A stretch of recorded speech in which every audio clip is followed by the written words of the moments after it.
किसी मजबूत पहाड़ का इतना बोझ नहीं होता जितना किसी बेगुनाह पर तोहमत लगाने का होता है।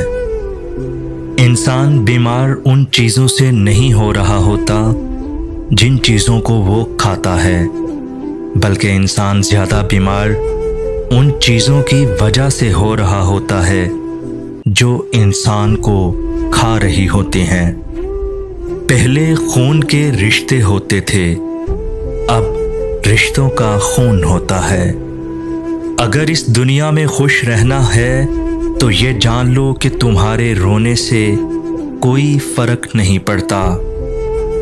माँ बाप की दुआएं तस्बीह के दानों की तरह होती हैं जो हर वक्त हर पल तस्बीह के दानों की तरह गिरती रहती हैं।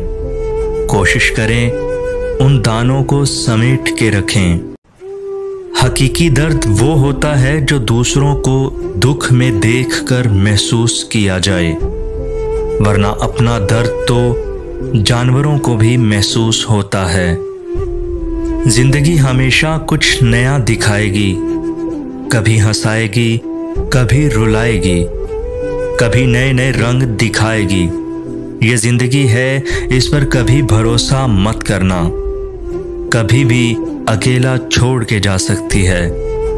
तो कोशिश करें अपने अपनों को समेट के रखें ताकि दुख, दर्द, तकलीफ और मुश्किल वक्त में काम आ सकें।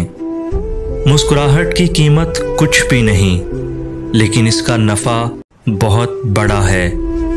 ये एक लम्हे में गुजर तो जाती है, मगर अपनी मीठी यादें छोड़ जाती है। तो कोशिश करें हमेशा मुस्कुराते रहें। वमा अलैना इल्लल बलागुल मुबीन।